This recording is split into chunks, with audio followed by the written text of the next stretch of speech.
Good morning sir. Sir good morning sir.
Hello, क्या आप लोग सुन रहे हो मुझे? Yes no? क्या बेटा आप लोग सुन रहे हो मुझे? Yes, very good. Screen visual है? स्क्रीन विजुअल है? Yes, very good. अब अपन ऐसा करते हैं, हमने डिस्कशन के लिए बोला था, पिछली क्लास में कुछ होमवर्क दिया था। तो पिछली क्लास में कुछ होमवर्क दिया था, तो S2 एक्सरसाइज का क्वेश्चन नंबर 8 to 12 दिया था। ये बड़े सिंपल क्वेश्चन है।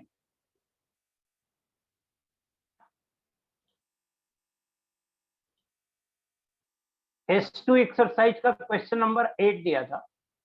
ये बड़े ही सिंपल क्वेश्चन है। अगर इसमें किसी को डाउट है क्वेश्चन नंबर 8 to 12 में, तो वो पूछ सकता है। मुझे नहीं लगता है कि 8 to 12 में किसी को डाउट होना चाहिए। बहुत ही सिंपल क्वेश्चन है।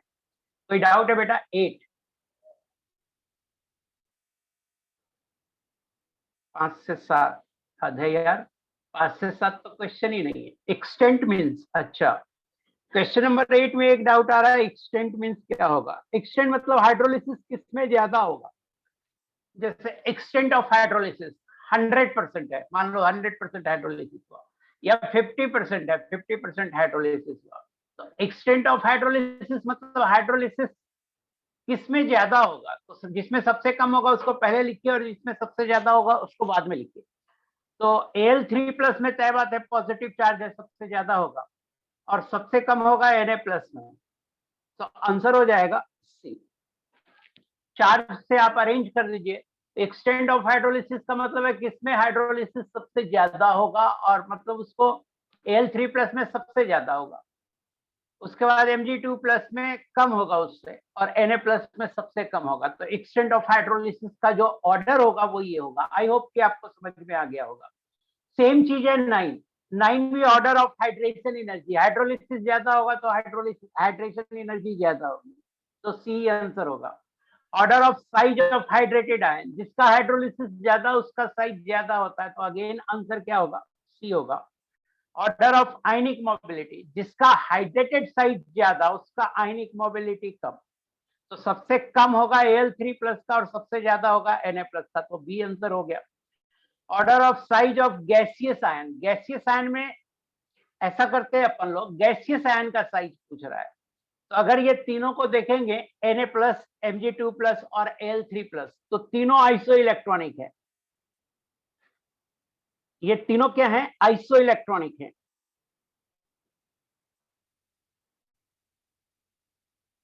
आइसो इलेक्ट्रॉनिक में अपन नंबर ऑफ प्रोटॉन देख ले तो 13 प्रोटॉन इसमें है, 12 प्रोटॉन इसमें है और 11 प्रोटॉन इसमें है। तो प्रोटॉन की संख्या ज्यादा, साइज छोटी होती है। प्रोटॉन की संख्या ज्यादा, साइज छोटी होती है, और प्रोटॉन की संख्या कम, साइज बड़ी होती है आइसो इलेक्ट्रॉनिक में, तो आंसर बी हो गया। स्टिल किसी का कोई डाउट है तो वो हमसे पूछ सकता है। बताया तो एक्सटेंट ऑफ हाइड्रेशन का मतलब हुआ किसमें हाइड्रेशन ज्यादा होगा। सो आई होप कि यहां तक आपको कोई डाउट नहीं है। आगे देखते हैं question number 6। Question number 6 simple born-Haber cycle का क्वेश्चन है, जेईई मेन का ये सवाल है। क्या ये बन गया आपसे या डाउट है, लिख के बताइए। क्वेश्चन नंबर 6 बन गया, done sir, very good very good very good. Question number 24 class का एकदम इजी क्वेश्चन है। The correct order of hydration enthalpies of alkali metals, तो सब में चार्ज सेम है, तो साइज जिसका कम होगा गैसियस आयन में उसका हाइड्रेशन ज्यादा होगा, तो आंसर होगा फर्स्ट। 28 देखिए,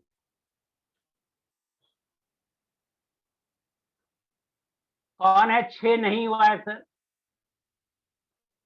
और वो भी इतनी बार मुझे मैसेज किया है।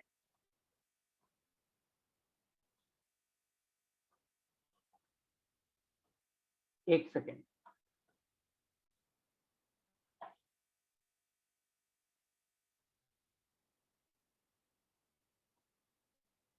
जेईई मेन का 6 जो लोग पूछ रहे हैं ना, उनसे मुझे बहुत ज्यादा शिकायत है।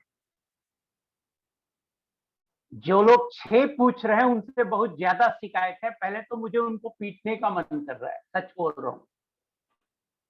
ऐसे सवाल मैंने कई 4 सवाल आपको क्लास में कराया और सेम सवाल है, कहीं कोई डिफरेंस नहीं है, फिर भी 6 पूछ रहे हैं, ये गलत है।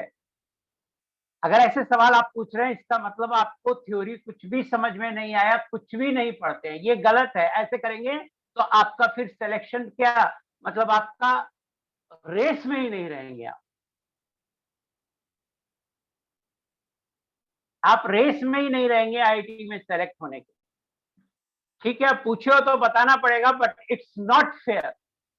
4 सवाल में कराए हुए ऐसे, बस डेटा अलग है और सवाल सेम है। ये बॉर्न-हैबर साइकिल का सवाल है। किसका सवाल है, बॉर्न-हैबर साइकिल बनाइए। पहला स्टेप क्या होगा, पहला स्टेप होगा कि आप लिथियम फ्लोराइड का फॉर्मेशन रिएक्शन लिखिए। LiF solid, fluorine half mole लेना होगा। दूसरा स्टेप होगा कि लिथियम को सबलाइन कर दीजिए, Li गैसियस। तीसरा स्टेप होगा लिथियम को आयोनाइज कर दीजिए, Li+ गैसियस। अब फ्लोरीन एटम को तोड़िए, फ्लोरीन मॉलिक्यूल को तोड़िए, उसके बॉन्ड को, तो F गैस। इसको इलेक्ट्रॉन गेन एंथैल्पी दीजिए, F- gas. This plus this बराबर दिस होगा। अब अपन ऐसा करते हैं, वैल्यूज लिख देते हैं। तो जो lithium solid plus fluorine gas से लिथियम, ये -617 दिया हुआ है। लिथियम का सब्लिमेशन दिया हुआ है 161। लिथियम का आयोनाइजेशन दिया हुआ है 520। फ्लोरीन का bond dissociation energy half mole का ही दिया हुआ है 77। निकालना क्या है, electron gain enthalpy delta H easy बराबर वाट, ये पूछ रहा है। और लैटिस एनर्जी गिवन है, देखिए लैटिस एनर्जी गिवन है -1047। बाप रे, 4 सवाल कराए हूं बेटा तब भी नहीं हुआ है, ऐसे कैसे होगा बेटा। -617 is equal to 161 plus 520 plus 77 plus delta H EG -1047। Delta H EG अब तो निकाल लो, ये जोड़ घटाओ आता हुआ। 24 बहुत क्लास में कराया हुआ है 24।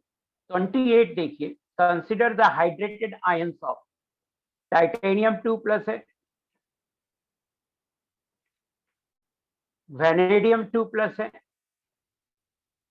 टाइटेनियम 3+ है और स्कैंडियम 3+ है। तो स्कैंडियम टाइटेनियम, टाइटेनियम होता है 22, तो 22 का होगा argon 4s2 3d2, but 4s2 से 2 इलेक्ट्रॉन निकल जाएगा तो 3d2। 3d2 का मतलब है n बराबर 2, जहां n है number of unpaired electron. n क्या है, number of unpaired electron.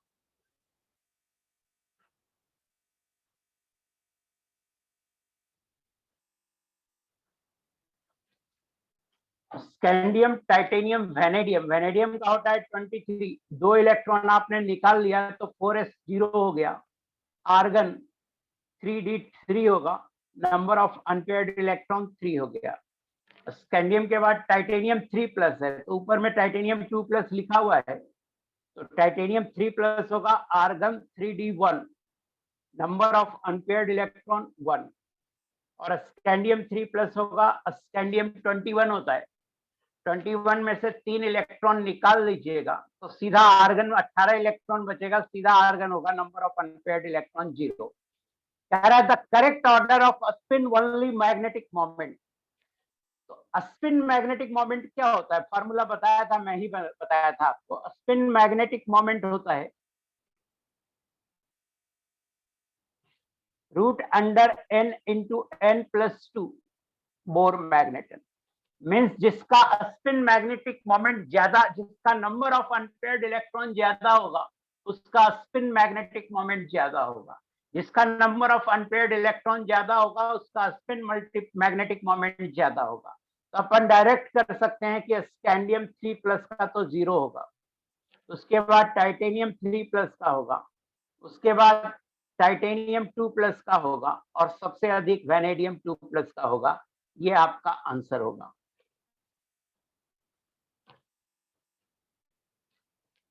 So answer होगा फर्स्ट। आई होप कि आपको 28 समझ में आ गया होगा। नहीं समझ में आया तो प्लीज स्पिन मैग्नेटिक मोमेंट का क्वांटम नंबर में फार्मूला बताया होगा, वहां आप देख लीजिए। So thank you very much.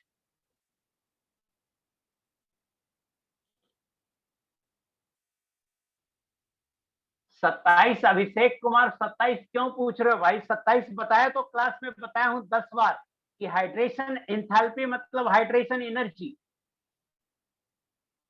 Hydration enthalpy मतलब हाइड्रेशन एनर्जी। यहाँ पर चार्ज सेम है, चार्ज सेम है तो साइज देखते हैं, तो Li+ का साइज सबसे छोटा तो इसका हाइड्रेशन एनर्जी सबसे ज्यादा। बैलेंसिंग से ½ लिखते हैं यार, तुम लोग जानते हो, जो पढ़ा चुके होते हैं वही बात 10 बार लिखते हो। बैलेंसिंग से ½ लिखते हैं। और 27 कौन लिख रहा है बार बार यार? क्यों मैसेज लिख रहे हो, टाइप कर रहे हो बार बार?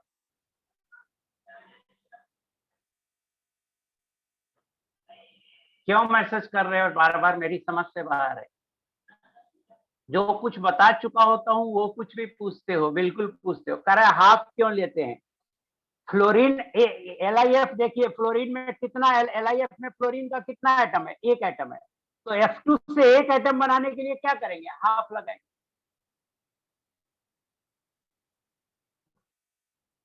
आप मैसेज टाइप करना बंद करो, जो मैं पूछता हूं वो उस पर बात करो। सीधी सी बात ये है, आप मैसेज टाइप करना बंद करो। नहीं, बॉन्ड एनर्जी 77/2 नहीं होगा। आप देखो यहाँ पे हाफ लगा हुआ है, तो ये बॉन्ड एनर्जी नहीं है, ये बॉन्ड एनर्जी बाई 2 है,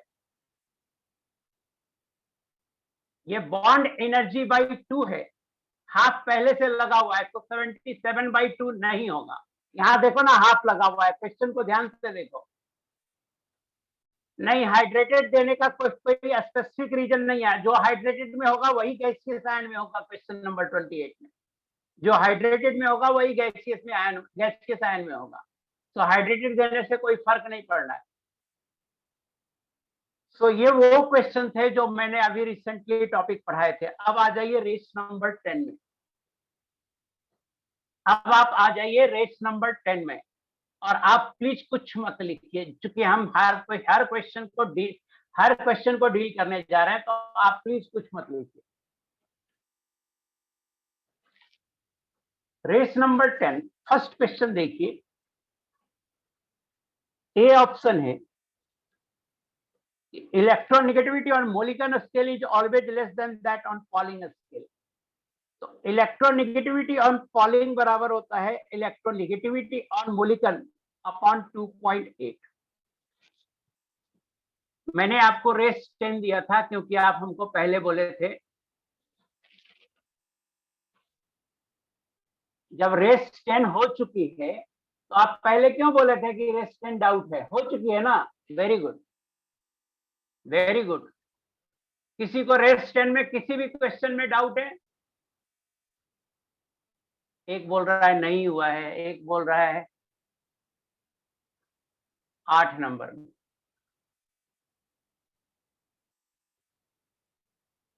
बहुत सारे बच्चे बोल रहे हैं कि हो चुकी है, तो अपन आगे बढ़ जाते हैं।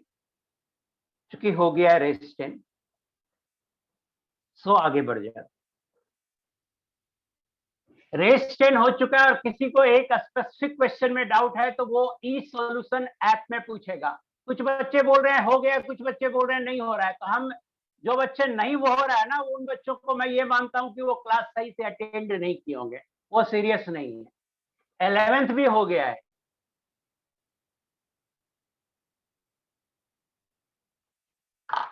रुक जाओ, मैं प्रतुल सर से फोन करके पूछ लेता हूँ। आप तो हद हो यार, कितने बेवकूफ हो।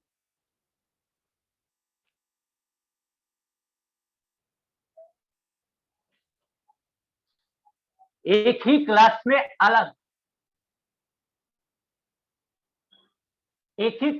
अलग अलग कैसे रिपोर्टिंग आ सकती है? चलिए 11th को अपन डिस्कस कर देते हैं। रेस 11 हम हर क्वेश्चन डिस्कस करेंगे, सो आपको कुछ लिखने की जरूरत है ही नहीं।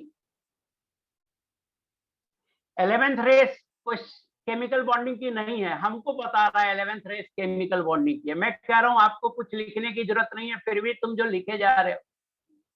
रेस 10 जिसको डाउट है वो अब ई सॉल्यूशन ऐप से पूछेगा, यहां नहीं पूछेगा, क्योंकि वो ऑलरेडी डिस्कस हो चुका है। आइए रेस 11 का फर्स्ट क्वेश्चन कर रहे हैं।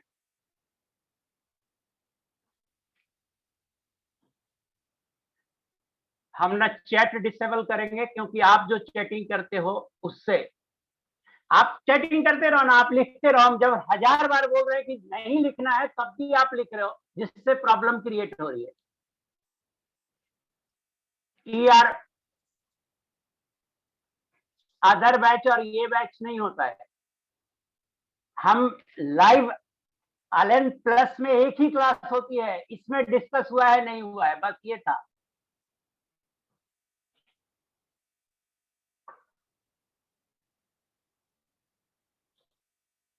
हम जानते हैं चैट आपके स्क्रीन पे आ रहा है, क्योंकि आप लिख रहे हो तो हमको डिस्टर्बेंस होगी ना, तो आपको भी होगी। एवरीवन मैं ऑफ नहीं करूंगा, चैट जब भी ऑन होगा तो वो मेरे को भी जाएगा और आपको भी दिखेगा।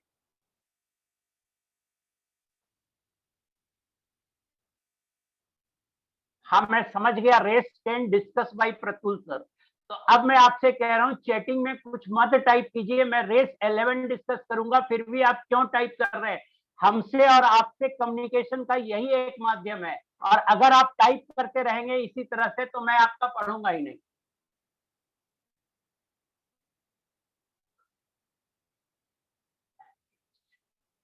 हद है यार, प्रतुल सर ने डाउट क्लास में डिस्कस किया। ठीक है, डाउट क्लास में डिस्कस किया है तो मैं यहाँ डिस्कस कर देता हूँ। हद है, आपने 10 मिनट हमारा खराब कर दिया। कैसे बेवकूफ बच्चे, मेरी समझ से बाहर है। मैं एक बार इतनी बार,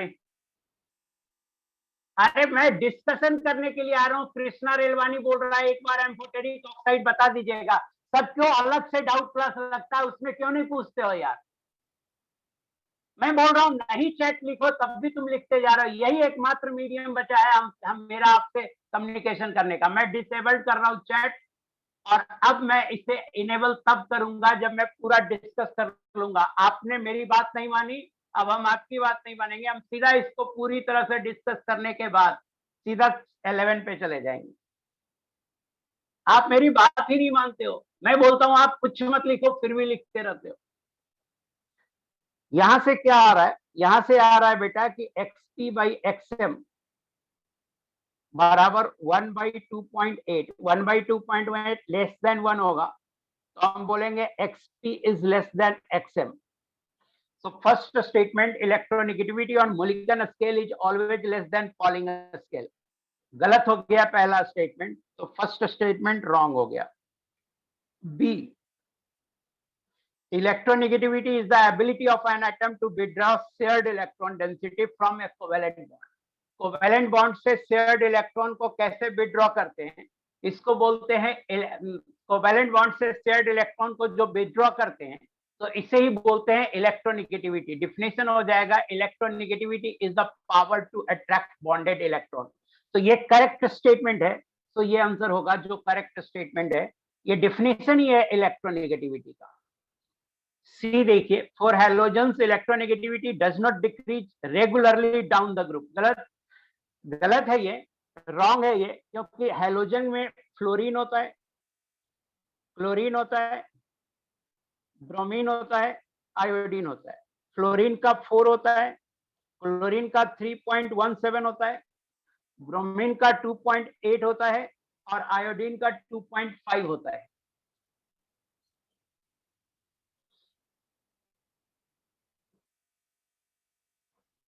सो डिक्रीज कर रहा है, electronegativity regularly down the group decrease कर रहा है। यहां डज नॉट लिखा है तो ये स्टेटमेंट भी रॉन्ग हो गया। Electronegativity difference increases, ionic character in bond decreases.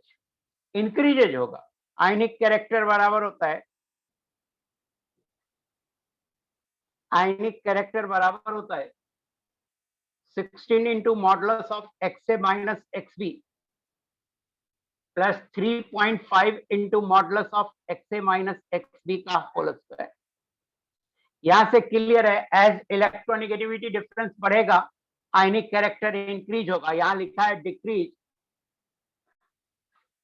Electronegativity difference बढ़ेगा तो आयनिक कैरेक्टर जो है डिक्रीज होगा, जो कि गलत लिखा है, इंक्रीज होना चाहिए। क्या होना चाहिए?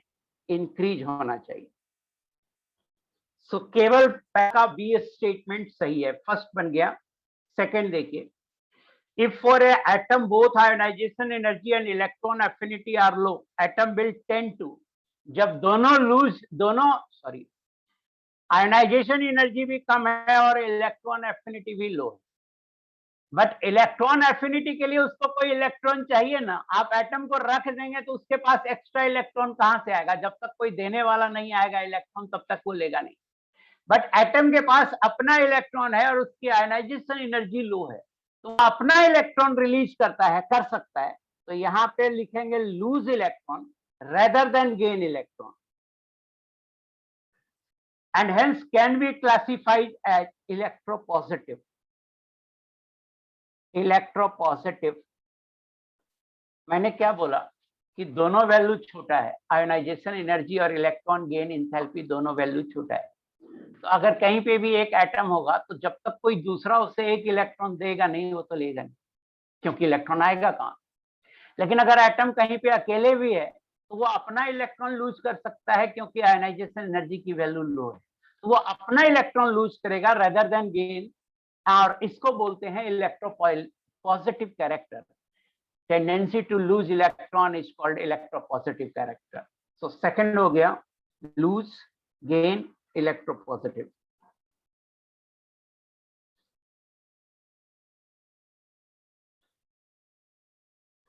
कह रहा है which have least value of bond energy.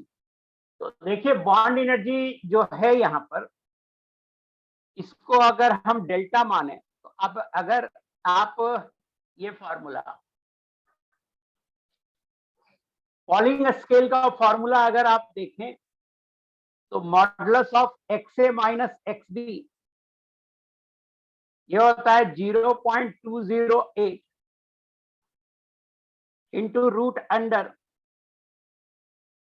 Bond energy of A B minus root under bond energy of A into bond energy of B.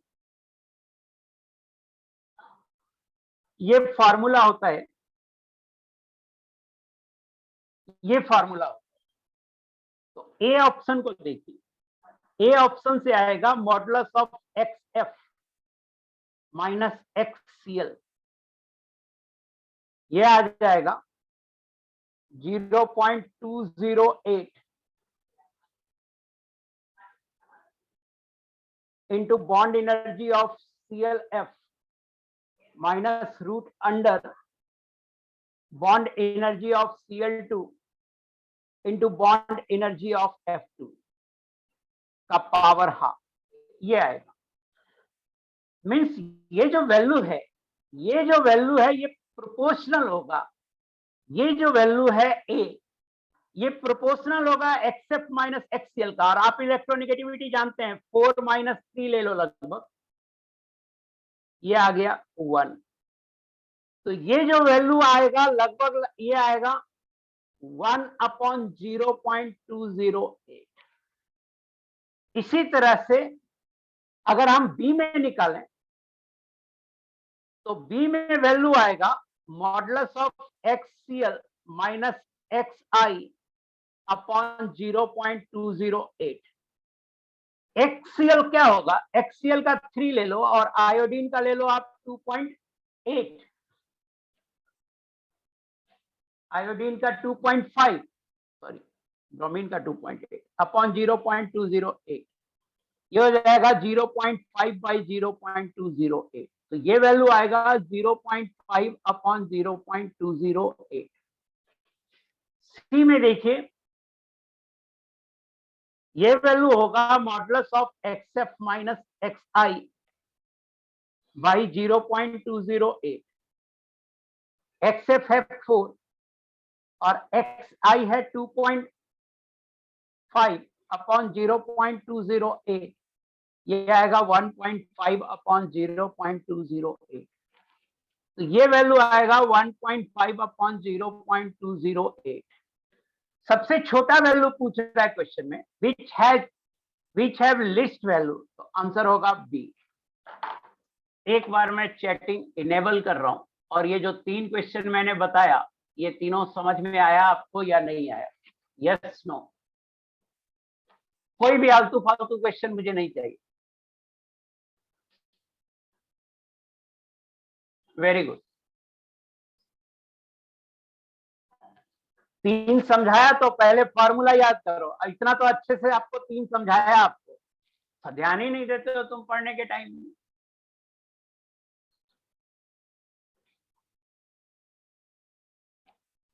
आप ध्यान दो पढ़ने के टाइम में। ये फॉर्मूला है पॉलिंग स्केल का। तो यहां से ये क्वांटिटी ऑप्शन ए में लिखा होगा, ये क्वांटिटी निकालोगे तो X A minus X B by 0.208 आएगा।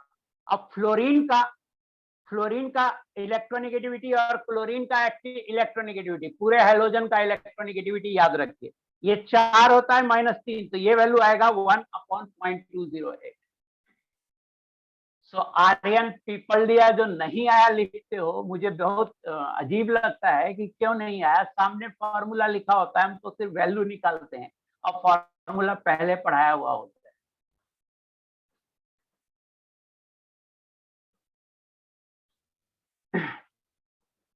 फोर्थ देखिए, which of the following statement is are incorrect? According to Allred-Rochow scale, electronegativity is dependent on covalent radius of that atom. Allred Rochow scale हमें लिखना पड़ेगा। Already रोचो scale ये क्या है? इस scale में कह रहा है कि एक्स से होता है 0.744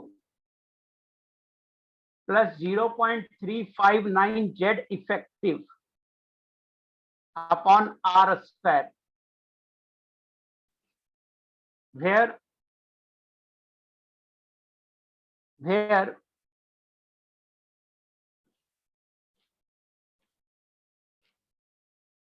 R is equal to covalent radius of element A.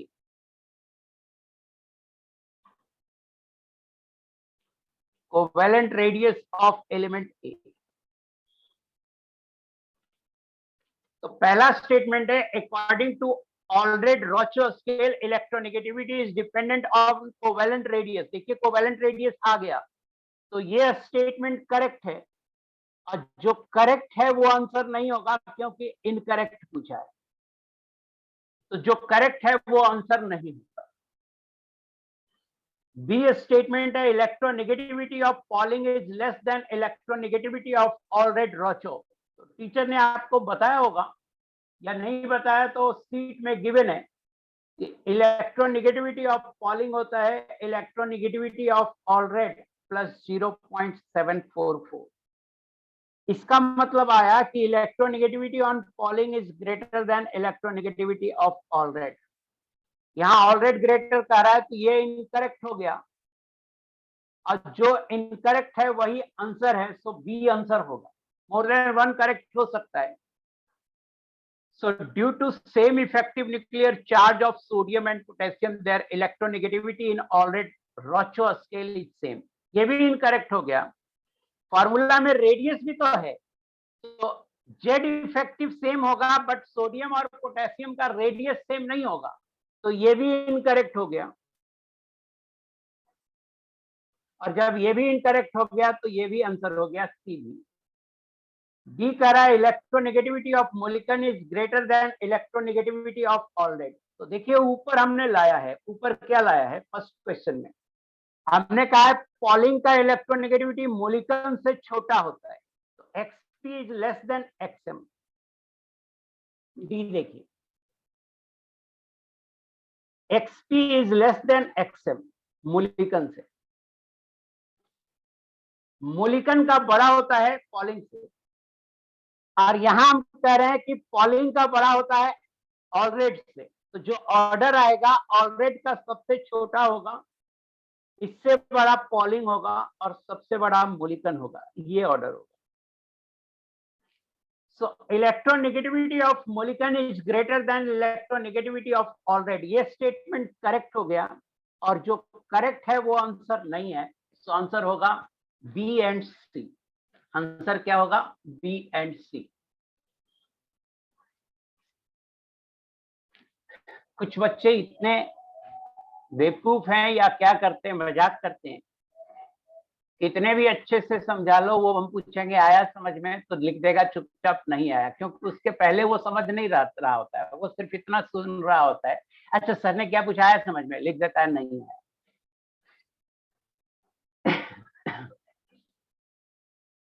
Question number 5 देखते हैं। मुझे क्वेश्चन नंबर 4 में पूछना ही नहीं है कि आपको समझ में आया कि नहीं आया, जस्ट कंपैरिजन करना है कौन बड़ा है कौन छोटा है, और ये सारी बातें मैंने फॉर्मूला लिख दिया है, तो मुझे पूछना ही नहीं है आपसे।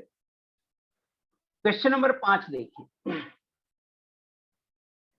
क्वेश्चन नंबर 5 में कह रहा है electronegativity of two elements A and B on Allred Rochow scale is 0.9 and 1.1 respectively. The correct statement is, Pauling पे निकालना है, तो देखो ए इलेक्ट्रोनेगेटिविटी ऑन पॉलिंग होता है इलेक्ट्रोनेगेटिविटी ऑन ऑलरेड प्लस 0.744। तो अगर हम ये फॉर्मूला लगाएं तो ए की इलेक्ट्रोनेगेटिविटी निकाल रहे हैं पॉलिंग पे, एक्स ए पॉलिंग पे निकाल रहे हैं, तो ये बराबर हो जाएगा 0.9 प्लस 1.644, यह आएगा 4 4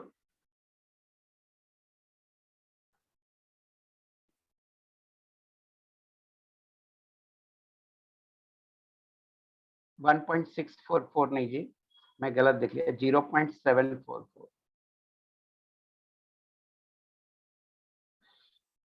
4 7 दूनी 14 15 16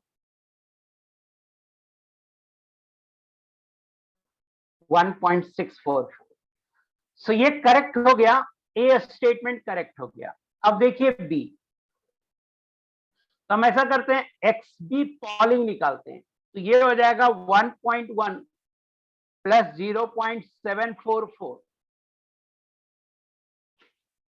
डिसिप्लिन तो समझ में ही नहीं आता है आपको, मुझे तो अब चैट को इनेबल करने में भी डर लगता है, डिसिप्लिन में रहते ही नहीं आप। और एवरीवन जबकि मैं इनेबल करता हूं ताकि कौन कितना लिख रहा है आपको पता चले, आपको पता चले कि सर इसका जवाब दे दें, तब अपन टाइप कर लें कुछ डाउट हो। आपको ये भी पता तक नहीं होता कि सर जो पूछ रहे हैं उसका जवाब करें, और सब जब सर जब पूछे कि कोई डाउट तब अपना डाउट लिखें, ये भी नहीं पता होता है। आप तो डाउट क्या, आप तो पूछने लगते हैं केमिकल बॉन्डिंग कब स्टार्ट होगा सर। भाई आज स्टार्ट हो गया केमिकल बॉन्डिंग का, आज पहला लेक्चर है, ये भी नहीं पता है तुमको कि कब स्टार्ट होगा केमिकल बॉन्डिंग। तो इरिटेट कर देते हैं यार, कह तो रहा हूं कि मुझे अब चैट को इनेबल करने में डर लगता है। 1.844। अब देखिए क्वेश्चन में क्या कह रहा है कि x A minus X B, x A minus X B निकाल लीजिए पॉलिंग पे। 1. मॉडुलस में निकालिए आप, मॉडुलस में 1.644 माइनस 1.844 मॉड, और ये आ जाएगा 0.2। तो ये करेक्ट है, आप ये करेक्ट स्टेटमेंट है बी। मॉडुलस लिखें तो ज्यादा अच्छे। मूल्यांकन अगर पॉलिंग में 0.2 आया है तो मूल्यांकन में नहीं आएगा, तो ये इनकरेक्ट हो गया। मूल्यांकन में सेम तो आएगा नहीं। पार्शियल चार्ज रिप्रेजेंटेशन, हाँ, जिसपे इलेक्ट्रोनेगेटिविटी ज्यादा होती है उस पे पार्शियल चार्ज डेल्टा माइनस लिखते हैं, और जिसपे कम होती है उस पे पार्शियल चार्ज डेल्टा प्लस लिखते हैं। तो ये स्टेटमेंट भी करेक्ट है। सो 5 का आंसर हो गया ए बी डी। 6 देखिए, यहां भी मैं नहीं पूछूंगा आपसे कि समझ में आया कि नहीं, क्योंकि पूछने लायक है ही नहीं कि समझ में आया कि नहीं, जिस हिसाब से मैंने आपको पढ़ाया है। तो जो मैं पढ़ा रहा हूं आप ध्यान से देखिए प्लीज। इलेक्ट्रोनेगेटिविटी डिफरेंस दिया हुआ है, ये बहुत आसान सा सवाल है। x माइनस ई दिया हुआ है 0.5 और y माइनस ई दिया हुआ है 1, और x का वैल्यू दिया हुआ है 2.5। तो 2.5 माइनस ई बराबर 0.5, यहां से निकल गया ई बराबर 2। दिस इंप्लाइज y बराबर आ गया 1 प्लस ई, 1 प्लस 2, तो y बराबर आ गया 3। ई आ गया 3, सॉरी ई आ गया 2, y आ गया 3, और x पहले से दिया हुआ है x बराबर 2.5। अब देखिए क्वेश्चन में कह रहा है electronegativity difference of x minus Y, x minus Y, तो एक करेक्ट हो गया, x माइनस वाई 0.5 ही आएगा।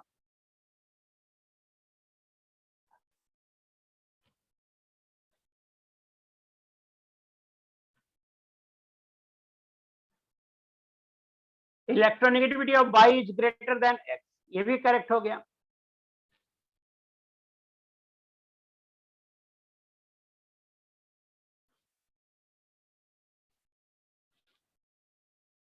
y 3 है और x 2.5 है, तो करेक्ट हो गया।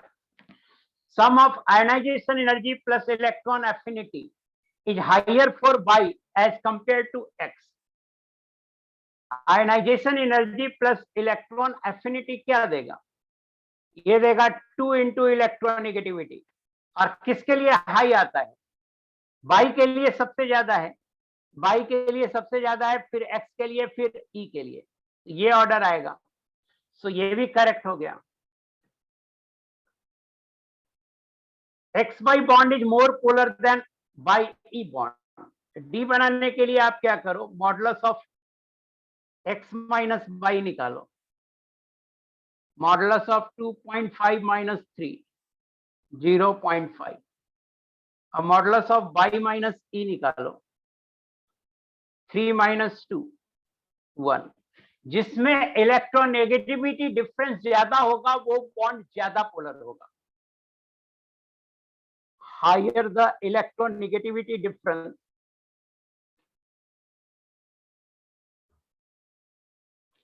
greater is the bond polarity।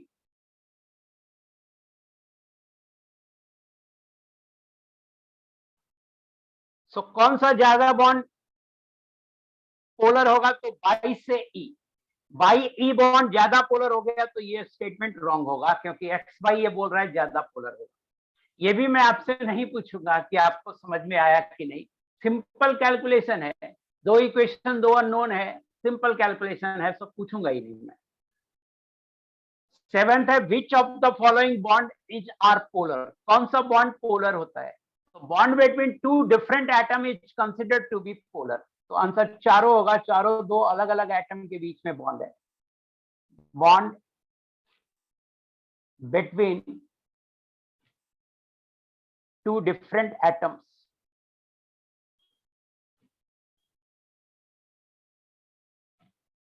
Are considered to be, element लिखो, टू डिफरेंट एलिमेंट्स, एटम नहीं, are considered to be polar. So answer 4 होगा, 7 हो गया। Select options in which middle element is the peak position when a graph is plotted। Ionization energy, तो ionisation energy है, sodium का सबसे कम होगा ए में, सोडियम से ज्यादा फ्लोरीन का होगा और फ्लोरीन से ज्यादा नियॉन का होगा। तो मिडिल एलिमेंट जो है उसका पीक पे होगा। जैसे मान लो कि सोडियम का सबसे पहले फ्लोरीन का देखो, मान लो फ्लोरीन का यहाँ पे है, फ्लोरीन का यहाँ पे, उसके बाद नियॉन, नियॉन का सबसे ज्यादा है, और उसके बाद सोडियम का सबसे कम है, सोडियम का सबसे कम। तो आप देखो मिडिल एलिमेंट पीक पे आ रहा है, तो पहला करेक्ट है। बी में देखो इलेक्ट्रॉन एफिनिटी, तो बी में इलेक्ट्रॉन एफिनिटी जो बता रहा है वो वास्तव में आयन का बता रहा है। तो मेटल का क्या हो जाएगा? प्योर मेटल, न्यूट्रल मेटल का वो आयोनाइजेशन एनर्जी हो जाएगा। तो मैं लिख रहा हूं, बी लिख रहा हूं कि ionisation energy of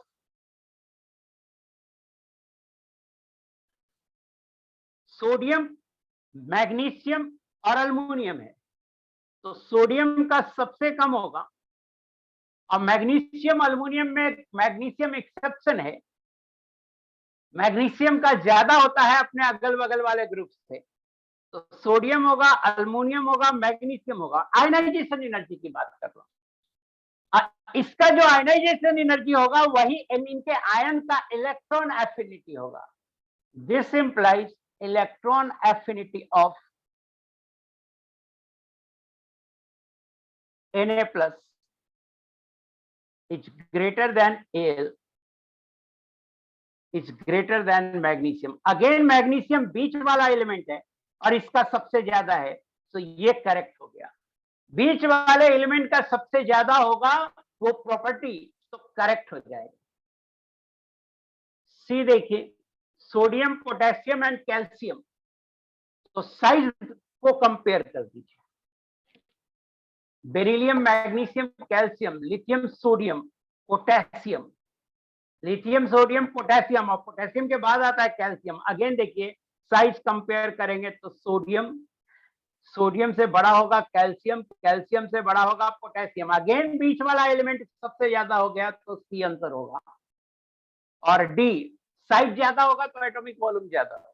polling electronegativity, अगर हम पॉलिंग इलेक्ट्रोनेगेटिविटी की बात करें तो बोरॉन का होता है बेटा 2, कार्बन का होता है 2.5 और सिलिकॉन का होता है 1.8।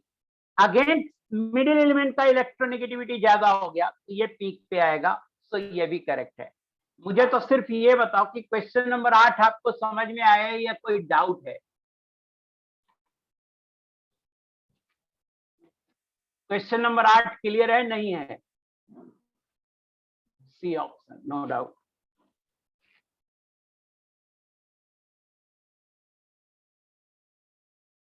नहीं भाई, एल प्लस, हाँ यहाँ पे एल प्लस लिखना।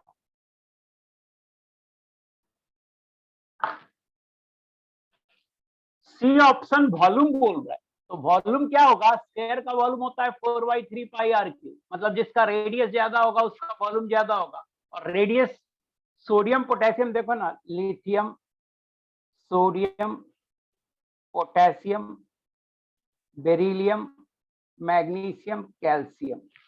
तो सबसे छोटा रेडियस ये होगा, सबसे छोटा, क्योंकि ऊपर है, नीचे आने पे सेल बढ़ जाता है। और ये दोनों का बड़ा होगा। इन दोनों में जो रेडियस होगा, लेफ्ट टू राइट जाते हैं तो रेडियस जो है घटता है, तो ऐसा आएगा। तो पोटेशियम का मैक्सिमम होगा। इतना सिंपल सा क्यों नहीं समझ में आ रहा है साइज का कंपैरिजन? सो आपको समझ में आ गया होगा। आगे देखते हैं question number 9। if internuclear distance between dmx बराबर rm plus rx minus between two adjacent ions in an ionic structure, then difference in the radii of k plus and na plus can be evaluated by। बहुत simple सा है। कह रहा है dkf minus dnaf, इसको हम लिख सकते हैं radius of k plus plus radius of f minus minus radius of Na plus plus radius of f minus. Radius of f minus cancel हो गया, ये आ गया radius of k plus minus radius of Na plus, ये आ गया। तो ये आ गया ना difference in the radii of k plus and Na plus. यहां से आ गया difference in radii of k plus and Na plus, तो ए आंसर होगा।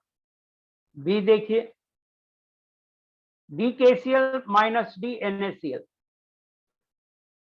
ये होगा radius of k plus plus radius of Cl minus minus radius of Na plus plus radius of Cl minus. Cl minus cut गया, ये भी आ गया radius of k plus minus radius of Na plus.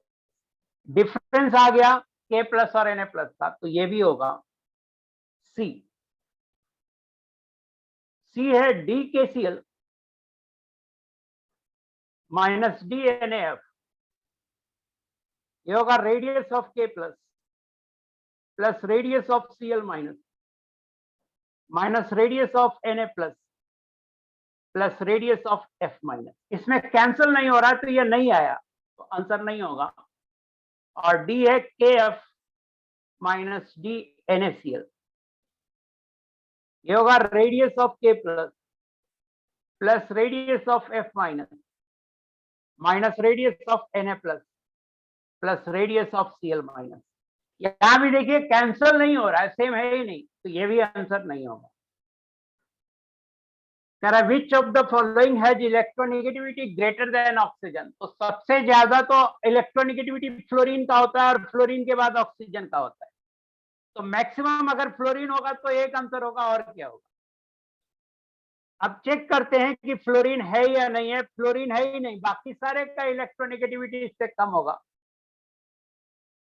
तो which of the following has electronegativity greater than 0? None, किसी का भी 0 नहीं है, greater than O, greater than O, किसी का भी इलेक्ट्रोनेगेटिविटी ऑक्सीजन से ज्यादा नहीं है, सिर्फ फ्लोरीन का ज्यादा होता है, फ्लोरीन है ही नहीं। तो आंसर शायद नंबर ऑफ एलिमेंट पूछ रहा होगा, तो आंसर 0 होगा। आंसर क्या होगा? 0 होगा। सबसे ज्यादा फ्लोरीन का होता है, उसके बाद ऑक्सीजन का होता है, उसके बाद क्लोरीन का होता है, उसके बाद नाइट्रोजन का होता है। ये ऑर्डर फर्स्ट 4 का ये ऑर्डर है। ये दोनों ही सवाल सिंपल थे, तो मैं नहीं पूछूंगा आपसे कि आपको समझ में आया या नहीं आया।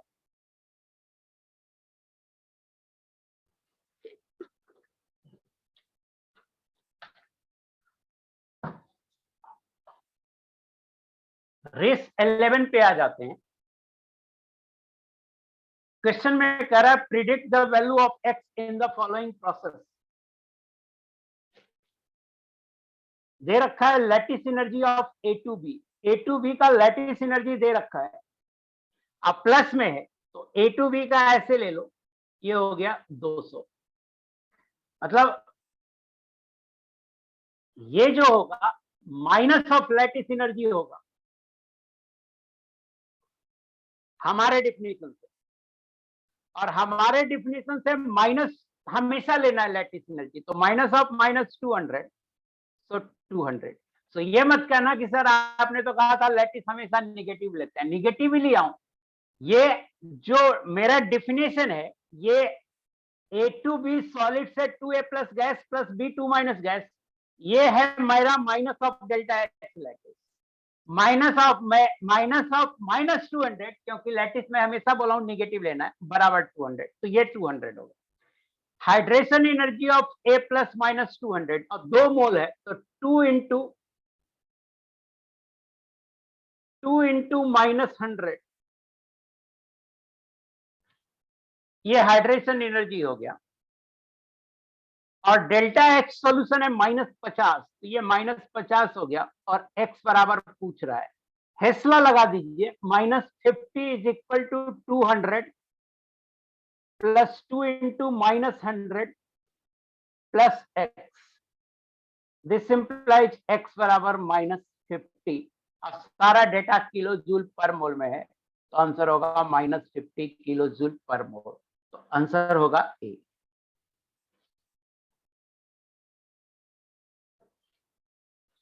बी देखिए, in which of the following covalent bond, A पहले में कोई डाउट है क्या? मुझे नहीं लगता कोई डाउट होना चाहिए, इतने तो सवाल मैं आपको बताया हूं, फर्स्ट में कोई डाउट है क्या? हाँ, होना भी नहीं चाहिए, इतने सवाल मैं आपको पढ़ाया हूं, एक भी आपको तो डाउट पूछना ही नहीं चाहिए। Second, in which of the following covalent bond length shrinkage is maximum as compared to theoretical bond length calculated by sum of the covalent radius। Shrinkage मतलब बॉन्ड लेंथ थोड़ा छोटा हो जाना, इलेक्ट्रोनेगेटिविटी डिफरेंस जहां ज्यादा होगा वो आंसर होगा, तो इलेक्ट्रोनेगेटिविटी डिफरेंस इसमें 0 है। इसमें आप ले लो ब्रोमीन का कितना होता है 2.8, और क्लोरीन का लगभग 3.17 होता है, 3 लो ना, छोड़ो ना। आयोडीन का कितना होता है 2.5 और क्लोरीन का 3, और यहाँ तो डिफरेंस 0 है, तो यहाँ डिफरेंस है 0.2 का, यहाँ डिफरेंस है 0.5 का, तो आंसर सी होगा। श्रिंकेज वहां ज्यादा होगा जहां इलेक्ट्रोनेगेटिविटी डिफरेंस ज्यादा होगी,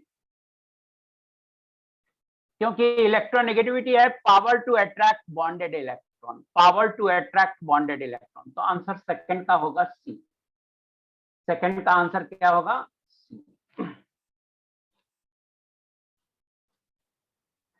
थर्ड देखिए, Cr2O3 is more acidic as compare to किसके? तो एसिडिक बेसिक कैरेक्टर सब सर आपको पढ़ाए हुए हैं, एक बच्चा यहाँ पे लिखा था थोड़ी देर पहले कि सर ये पढ़ा दो, वो आप अपने डाउट क्लास में पूछ लीजिए, मैं भी पढ़ा रहा हूँ, पिछली डाउट क्लास में मैं आपको पढ़ाया था, TRY बैच का जो था, क्या पढ़ाया था मैं पिछली डाउट क्लास में?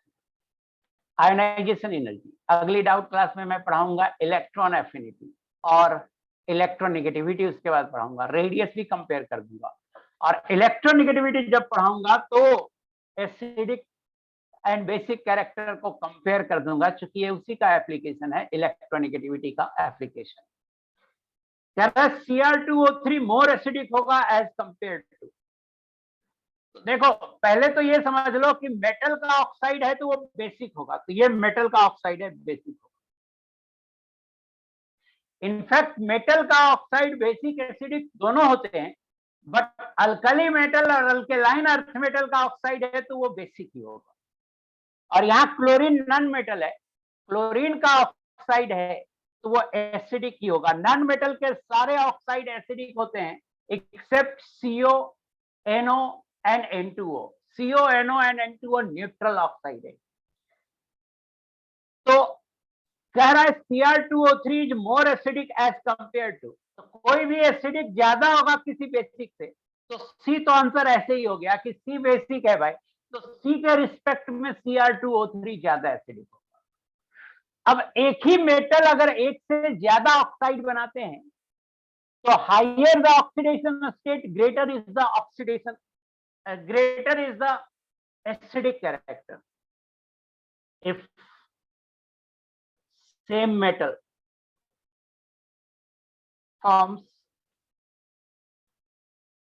more than one oxide, then higher the oxidation state जितना ज्यादा होगा, greater is the acidic character.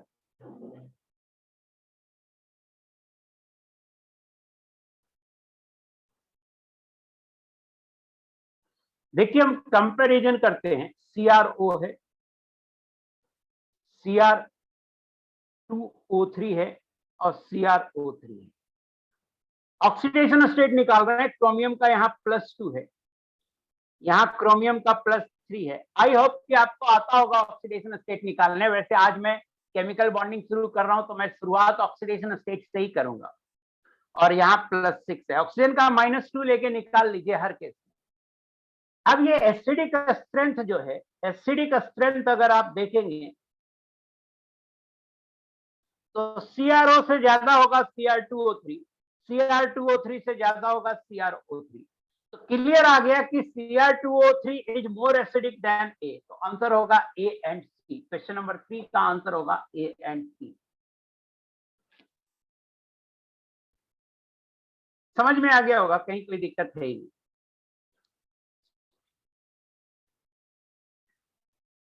Question number 4 में कह रहा है कि which binary compound is are incorrectly represented. कौन सा बाइनरी कंपाउंड इनकरेक्टली रिप्रेजेंटेड है?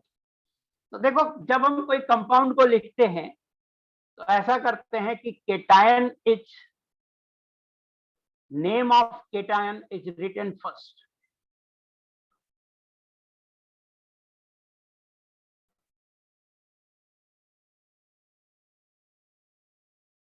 Followed by name of anion. Rule है ये। हम NaCl को सोडियम क्लोराइड पढ़ते हैं, क्लोराइड सोडियम या क्लोरीन सोडियम नहीं पढ़ते NaCl को। केटायन का नाम पहले पढ़ते हैं और एनायन का नाम बाद में पढ़ते हैं। तो पहला तो ये पढ़ो।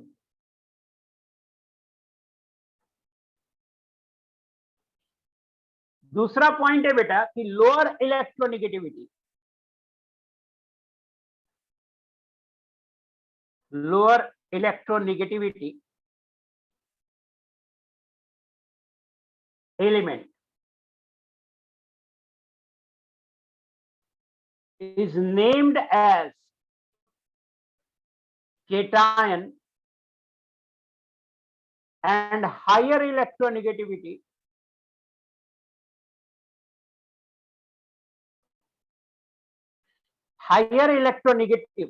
negativity नहीं, and higher electronegative element is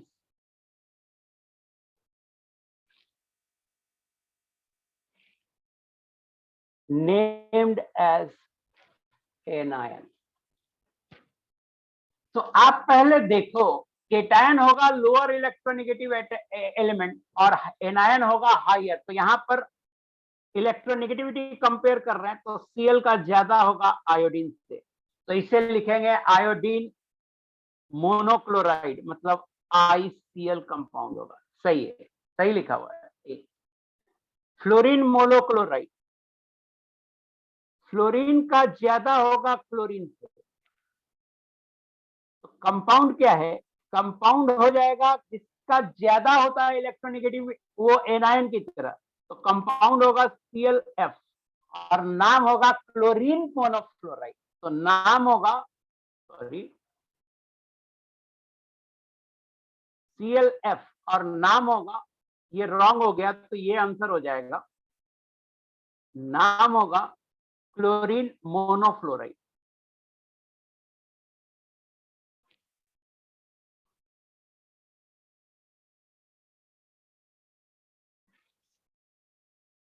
यहां देखिए फ्लोरीन मोनोऑक्साइड, फ्लोरीन और ऑक्सीजन में फ्लोरीन की इलेक्ट्रोनेगेटिविटी ऑक्सीजन से ज्यादा,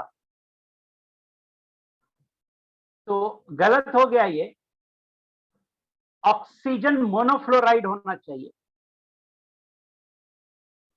OF होना चाहिए और नाम होगा ऑक्सीजन मोनोफ्लोराइड।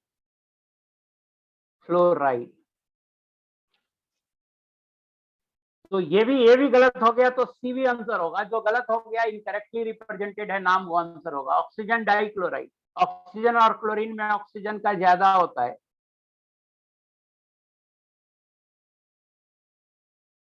तो ऑक्सीजन का ज्यादा होता है तो ऑक्सीजन ऑक्साइड की तरह होगा, तो ये भी गलत हो गया। नाम होगा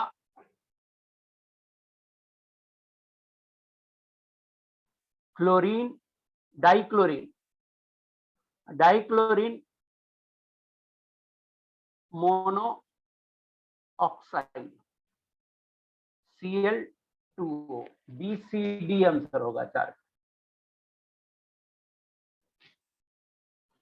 मुझे बताइएगा 4 आपको समझ में आया या नहीं आया?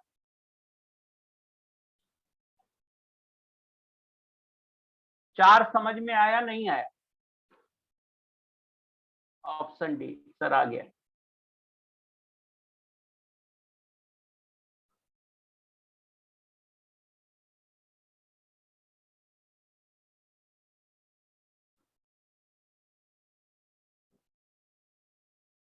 सी गलत है।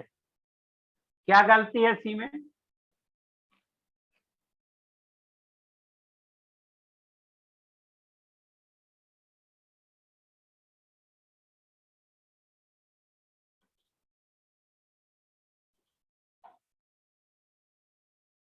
आयुष कुमार, मैं आपसे बात करना चाहता हूं, सिर्फ आप मुझे बताओ क्या गलती है सी गलत सी में?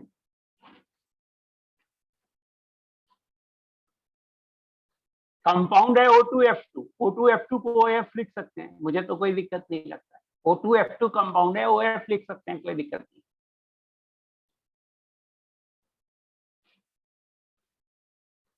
ऑक्सीजन की इलेक्ट्रोनेगेटिविटी कम है फ्लोरीन से, तो अपन लिखेंगे ऑक्सीजन मोनोफ्लोराइड।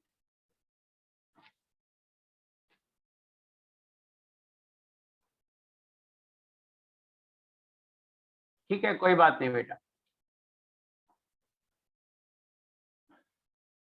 चलिए 4 हो गया, आगे देखते हैं। Select correct order of acidic strength of hydra acid.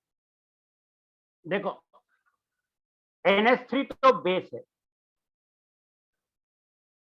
NH3 base है, तो किसी को बेस लिख रहे हैं मतलब वाटर के रिस्पेक्ट में वो बेस है, तो वाटर जो होगा NH3 से ऑफकोर्स मोर एसिडिक होगा।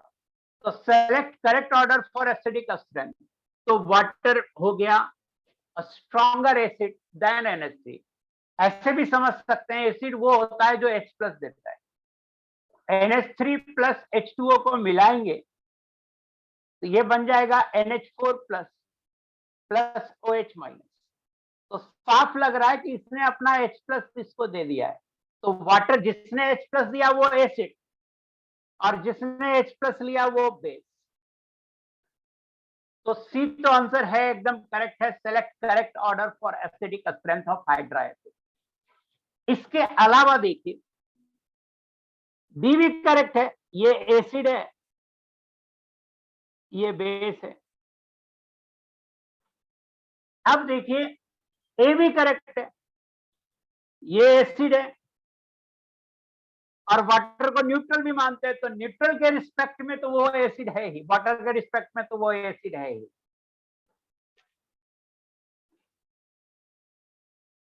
वाटर न्यूट्रल भी है, एसिड भी है और बेस भी है, तीनों है। HF और HBr ये रॉन्ग है। मैं अभी आपको कंपैरिजन करके बता देता हूं। HI स्ट्रॉन्गर एसिड है फ्लोरीन क्लोरीन ब्रोमीन HBr से, HBr स्ट्रॉन्गर है HCl से, HCl स्ट्रॉन्गर है HF से और HF स्ट्रॉन्गर है H2O से। एक कंपैरिजन ये बता दिया, H2O is a stronger acid than any base.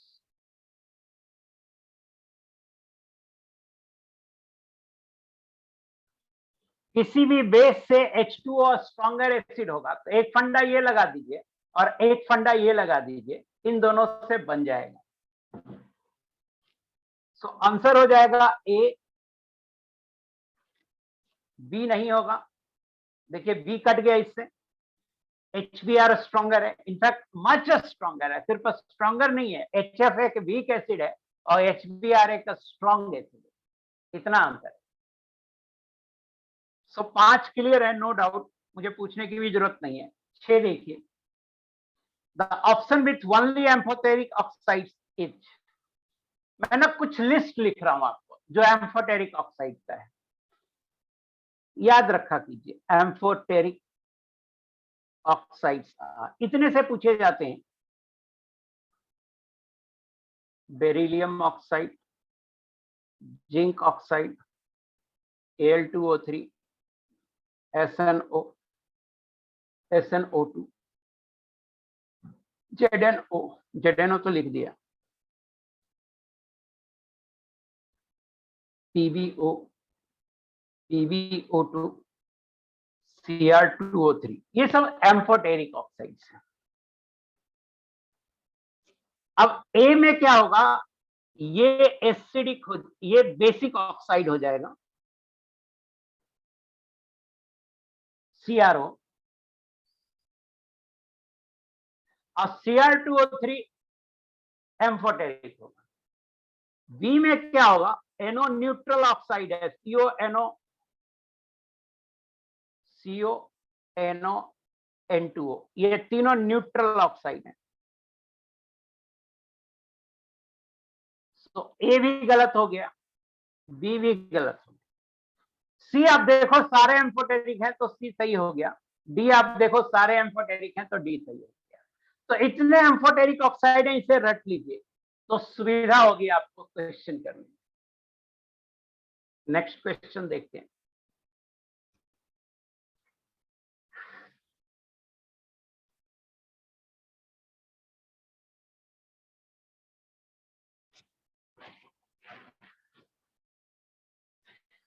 Let covalent length of A and B molecule is denoted by DAB and RARB be the covalent radius of A and B respectively. DAA बराबर 2 angstrom, DBB बराबर 1 angstrom, DAB बराबर 1.23 angstrom, then the difference in electronegativity of A and B in falling scale H.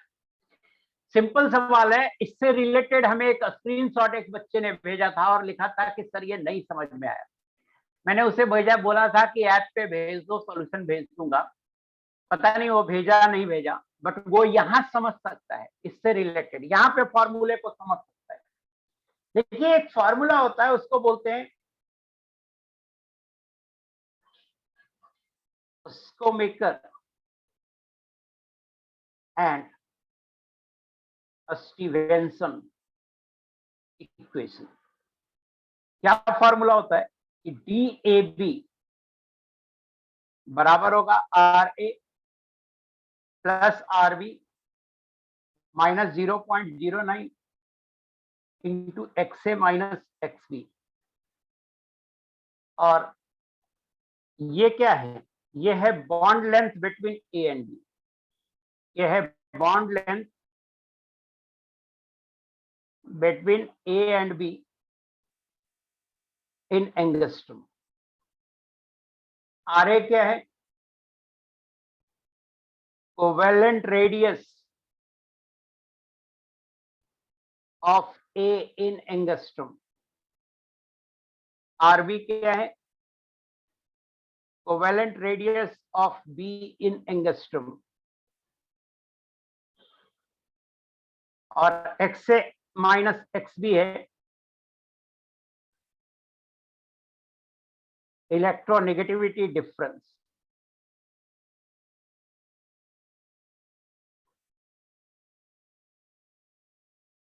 तो ये formula है बेटा, generally heterogeneous atom का bond length निकालने के लिए ये फॉर्मूला है। यही फॉर्मूला का बोला था बच्चा हमको कि सर नहीं समझ में आए।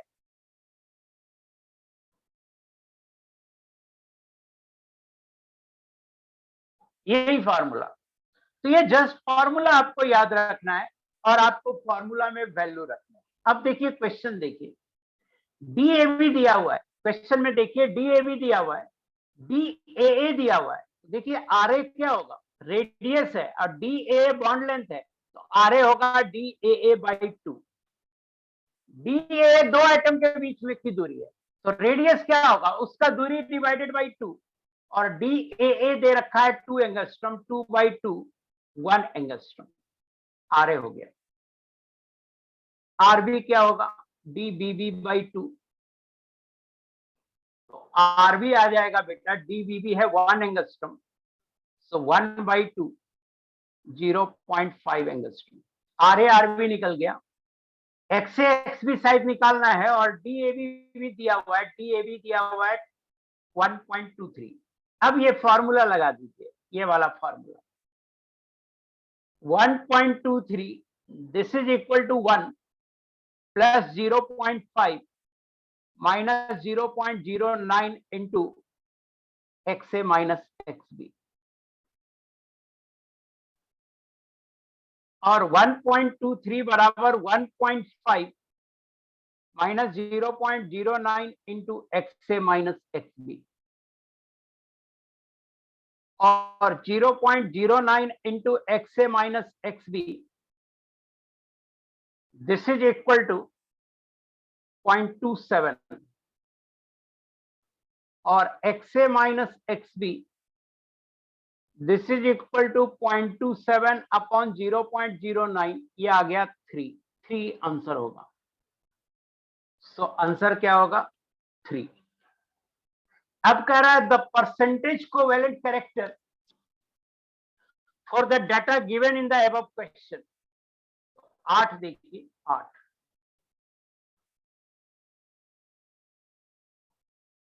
परसेंटेज आयनिक कैरेक्टर का एक फार्मूला होता है,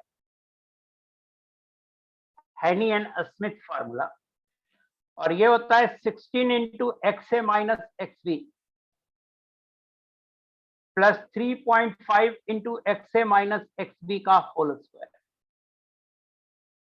ये होगा 16 इंटू 3 प्लस 3.5 इंटू 3 का होल स्क्वायर, ये हो जाएगा 48 प्लस 9 9 27 28 29 30 31 31.5, ये आ जाएगा 79.5%। ये आयनिक कैरेक्टर है, देयरफॉर परसेंटेज कोवेलेंट कैरेक्टर हो जाएगा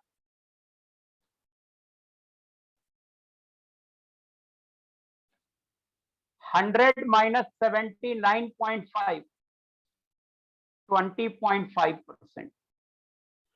बहुत सारे बच्चे क्लास में ऐसे बैठे होते हैं जो ना तो क्वेश्चन पढ़ते हैं और समझने चल जाते हैं, क्वेश्चन को पढ़ते भी नहीं है एक बार। तो प्लीज जब मैं क्वेश्चन बनाता हूं किसी एक को, तो आप उस क्वेश्चन को पहले पढ़ लीजिए एक बार। सो 20.5% आंसर आ रहा है, परसेंटेज कोवेलेंट कैरेक्टर पूछ रहा था, सो आंसर होगा सी। 8 भी हो गया। 9 देखिए, देखिए अल्कली मेटल का ऑक्साइड है, अल्कली मेटल का ऑक्साइड बेसिक ही होगा,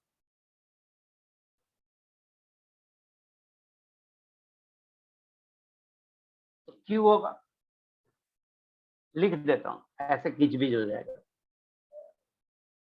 अल्कली मेटल का ऑक्साइड बेसिक ही होगा तो क्यू होगा, और देखता हूं कोई होगा क्या, न्यूट्रल नहीं है।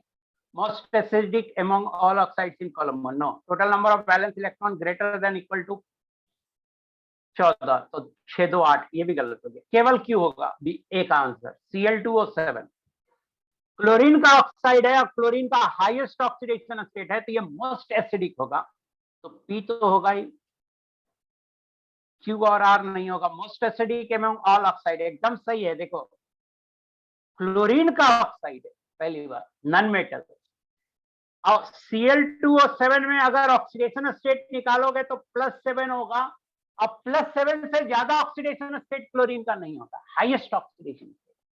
और आपको पता है कि ऑक्सीडेशन स्टेट बढ़ेगा तो एसिडिक कैरेक्टर बढ़ेगा, तो ये मोस्ट एसिडिक ऑक्साइड है एमंग ऑल एसिड। देखो ना, पूरे इनऑर्गेनिक में सबसे स्ट्रॉन्गेस्ट एसिड है HClO4, यहाँ भी +7 है, ये स्ट्रॉन्गेस्ट नोन एसिड है।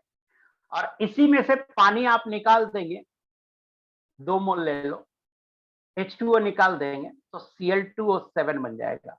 तो दोनों सेम ही कंपाउंड है। इस कंपाउंड को Cl2O7 को पानी में डाल दीजिएगा तो HClO4 बन जाएगा। और HClO4 इनऑर्गेनिक कंपाउंड का स्ट्रॉन्गेस्ट एसिड है, इसे याद रखा कीजिए। सबसे स्ट्रॉन्ग एसिड कौन है? तो HClO4। HNO3, HCl इन सबसे स्ट्रॉन्ग है।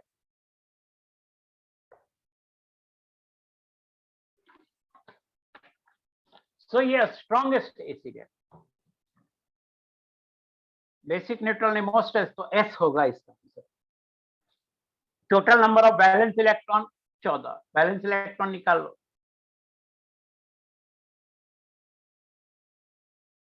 क्लोरीन में बैलेंस सेल में 7 इलेक्ट्रॉन होते हैं तो 7 दूनी 14, और ऑक्सीजन में 6 होते हैं तो 42, 4 2 6, 4 1 5, 56। तो 14 से ज्यादा हो गया तो T होगा, PST होगा। SO2 देखिए, SO2 नॉन मेटल का ऑक्साइड है, तो नॉन मेटल के ऑक्साइड एसिडिक होते हैं तो P आंसर होगा। बेसिक न्यूट्रल नहीं होगा, most acidic among all oxide नहीं। SO2 से ज्यादा तो यहीं पे है Cl2O7 ऑल ऑक्साइड, तो गलत हो गया। और total number of valence electron SO2 में निकाल लीजिए तो सल्फर में भी 6 होता है और ऑक्सीजन में भी 6 ही होता है। 2 × 6 18 आ गया, 14 से बड़ा हो गया, तो आंसर होगा T। CO न्यूट्रल ऑक्साइड है, न्यूट्रल ऑक्साइड होते हैं CO, NO, N2O, तो R होगा। और most no total number of valence electron 6 और कार्बन में 4, 10, 14 से छोटा हो गया तो केवल R होगा। तो ये आंसर होगा। मुझे नहीं लगता आपको कुछ पूछना होगा इसमें।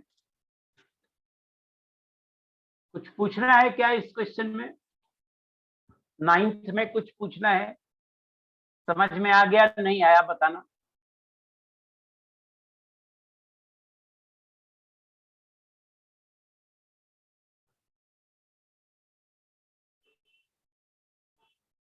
T कैसे निकाला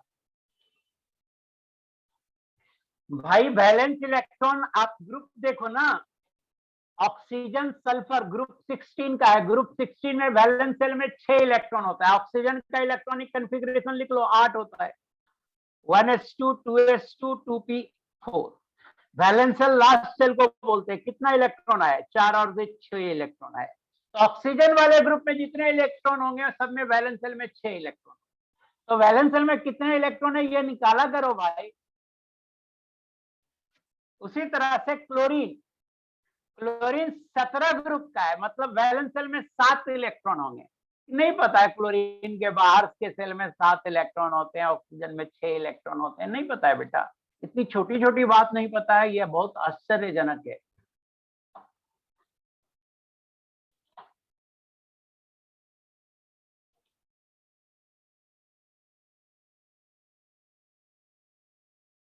CO न्यूट्रल है तो S क्यों होगा? एमंग ऑल ऑक्साइड सबसे ज्यादा एसिडिक B बता दिया, तो अब CO कैसे आंसर होगा भाई? कॉमन सेंस है ही नहीं बात। सबसे ज्यादा एसिडिक इस ग्रुप में कॉलम 1 में कौन है? Cl2O7। इनफैक्ट सारे एसिड में Cl2O7। तो जब बता दिया तो D का आंसर अब S कैसे हो सकता है?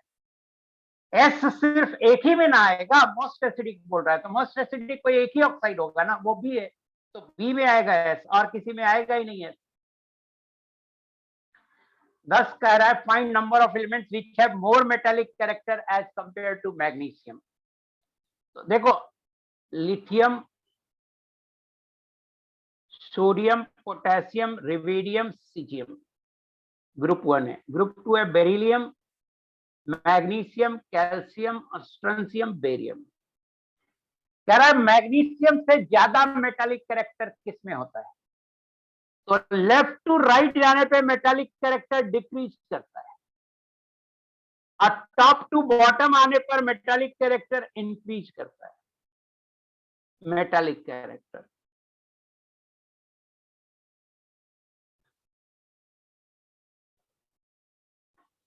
तो कह रहा है मैग्नीशियम से ज्यादा, तो मैग्नीशियम से ज्यादा नीचे वाला देखिए, मैग्नीशियम के नीचे वाला ग्रुप 2 में देखिए, कैल्शियम है, कैल्शियम होगा, स्ट्रोंशियम है नहीं है, बेरियम है नहीं है, मैग्नीशियम के ग्रुप से कैल्शियम आएगा। अब लेफ्ट हैंड साइड में जो है वो भी ज्यादा मेटालिक कैरेक्टर वाला होगा, तो मैग्नीशियम के लेफ्ट हैंड साइड में कौन है, सोडियम है, सोडियम आंसर होगा। पोटेशियम है, पोटेशियम आंसर होगा। रिविडियम नहीं है, सीजियम है, सीजियम आंसर होगा। सो कितने हो गए, 4 हो गए आंसर, तो 4 आंसर हो गए। मुझे कुछ पूछना ही नहीं है, आपको समझ में आया कि नहीं। मेटालिक कैरेक्टर ग्रुप में लेफ्ट टू राइट जाने पे घटता है और टॉप टू बॉटम आने पे बढ़ता है। इसको लगा दीजिए, आपका आंसर हो जाएगा। जो मैंने डिस्कशन के लिए बोला था वो हो गया। मुझे ना थोड़ी सी आपसे बात करनी है, पीरियोडिक टेबल का सीट में क्या कुछ डिस्कशन बचा हुआ है पीरियोडिक टेबल के सीट में? Yes, no, no.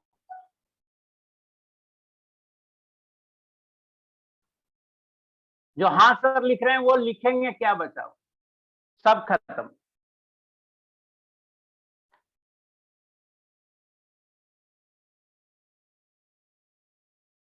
जिसको थ्योरेटिकल डाउट है वो बोला ना कि वो अपना ई सॉल्यूशन ऐप पे भेजा करे, किसी भी तरह का डाउट।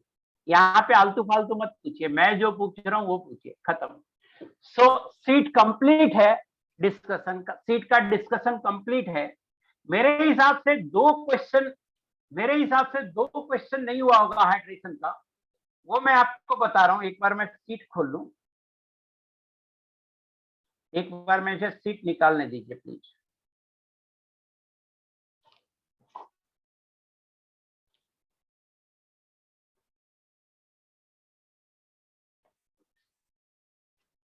दो क्वेश्चन और है, मैं एक बार सीट में देख के बताता हूं।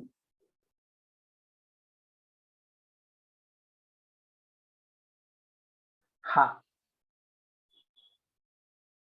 O2 का क्वेश्चन नंबर 9, 10 होमवर्क लिख रहा हूं मैं।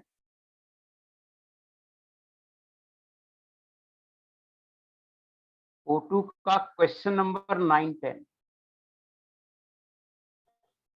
ये दोनों हाइड्रेशन एनर्जी का क्वेश्चन है।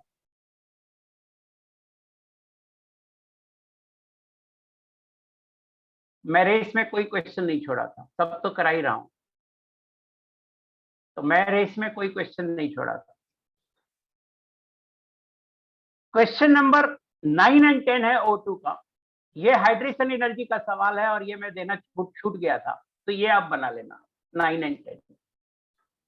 और अगर किसी को कोई डिस्कशन सीट के क्वेश्चन में किसी का कोई नंबर डिस्कस कराना चाहता हो कि नहीं सर क्लास में डिस्कस कराइए, तो वो क्वेश्चन नंबर मुझे व्हाट्सएप करेगा, एक साथ लिख के, अलग अलग नहीं, एक साथ लिख के व्हाट्सएप करेगा। मुझे लगेगा कि हाँ जेन्युइन क्वेश्चन है तो मैं डिस्कस कर दूंगा, और मुझे लगेगा बहुत सिंपल क्वेश्चन है तो मैं नहीं डिस्कस करूंगा। फिर आप अपना ई सॉल्यूशन ऐप में पूछना। मैं शुरू करता हूं केमिकल बॉन्डिंग। अब मैं सबसे पहले स्टार्ट करना चाहता हूं concept of oxidation state. Oxidation state को मैं डिफाइन कर दूं पहले।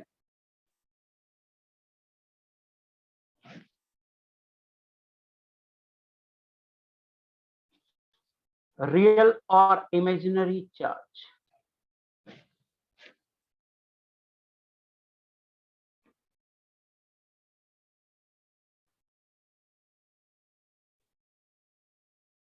present on an atom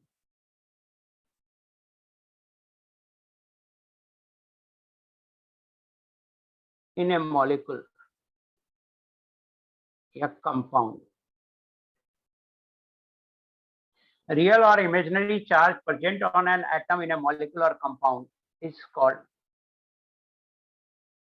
oxidation state.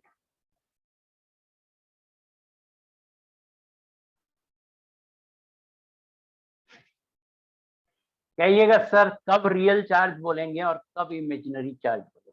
एक आयनिक कंपाउंड ले लेते हैं NaCl। वास्तव में यहाँ पर Na प्लस रहता है और Cl माइनस रहता है, और दोनों के बीच पॉजिटिव नेगेटिव चार्ज के बीच अट्रैक्शन फोर्स होता है, उसे आयनिक बॉन्ड बोलते हैं। तो वास्तव में ऐसा रहता है। तो ऑक्सीडेशन स्टेट ऑफ सोडियम हो गया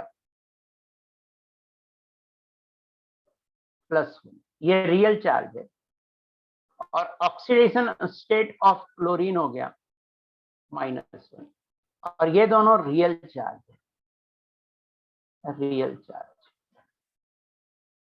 लेकिन अगर कोवेलेंट बॉन्ड होगा तो चार्ज रियल नहीं होगा। जैसे मान लेते हैं HBr मॉलिक्यूल है, HBr मॉलिक्यूल है, आप जानते हैं ब्रोमीन की इलेक्ट्रोनेगेटिविटी हाइड्रोजन से थोड़ी सी ज्यादा होती है।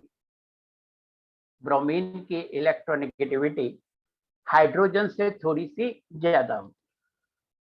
तो ब्रोमीन पे पार्शियल नेगेटिव चार्ज आएगा और हाइड्रोजन पे पार्शियल पॉजिटिव चार्ज आएगा। अब पार्शियल नेगेटिव पॉजिटिव एक यूनिट का चार्ज नहीं है, एक इलेक्ट्रॉन का चार्ज नहीं, उससे काफी कम है।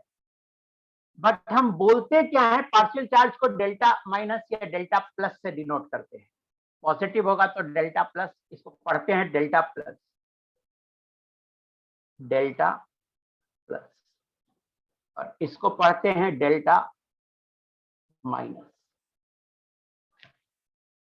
सो मैं ये कहना चाह रहा हूं बेटा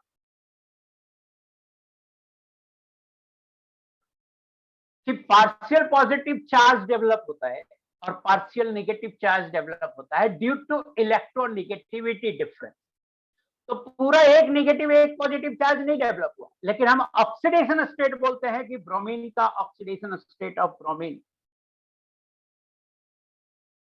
-1 है और ऑक्सीडेशन स्टेट ऑफ हाइड्रोजन +1 है। चूंकि बॉन्ड कोवेलेंट है, कोई एग्जैक्ट चार्ज नहीं डेवलप हुआ है, तो यहां पर बोलेंगे कि ये इमेजिनरी चार्ज है। Means if bond is ionic, real charge is present. If bond is covalent, imaginary charge is present.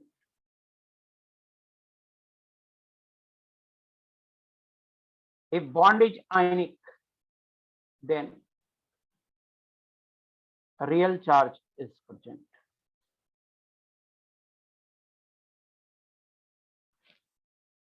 If bond is covalent, then imaginary charge is present.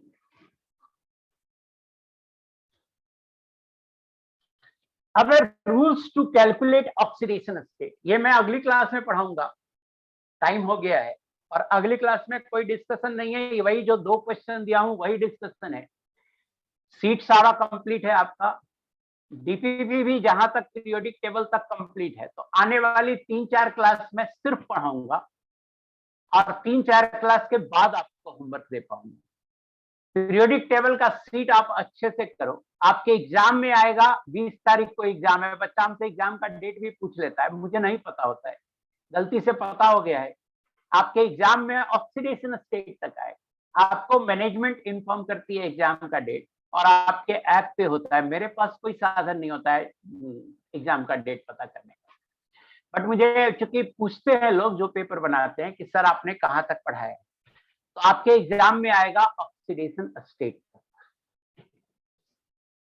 Thank you very much. Class over कर रहा हूं मैं, आप चाहें तो छोड़ सकते हैं। अगली क्लास में ऑक्सीडेशन स्टेट खत्म करके केमिकल बॉन्ड शुरू कर दूंगा। इनफैक्ट केमिकल बॉन्डिंग शुरू हो गया है, बट केमिकल बॉन्ड होता क्या है उसकी डिफिनेशन फिर शुरू करूंगा। So thank you very much.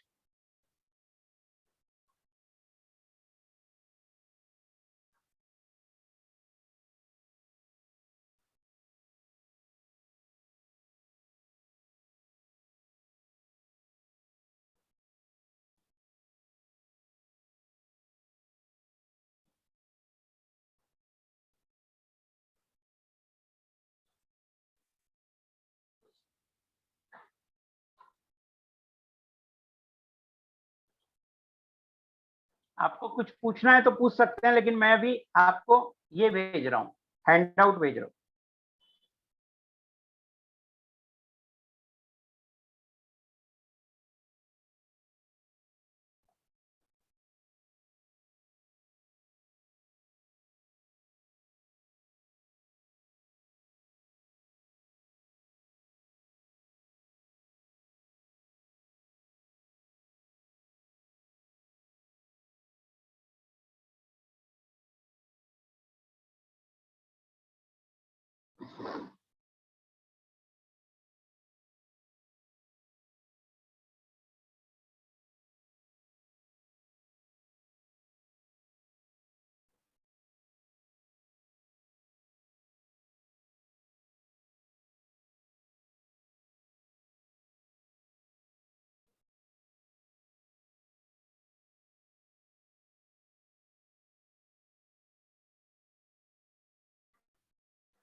मैंने अपलोड कर दिया, प्लीज आप बताओ अपलोड हुआ या नहीं हुआ, आपको मिला?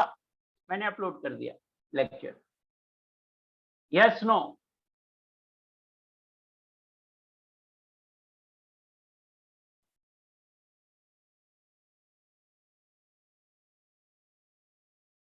हाँ, इलेक्ट्रोनेगेटिव पॉलिंग में लेंगे। हाँ सही बोल रहे हो, यस अपलोड हो गया। सो थैंक यू, मैं क्लास को ओवर कर रहा हूँ, थैंक यू वेरी मच।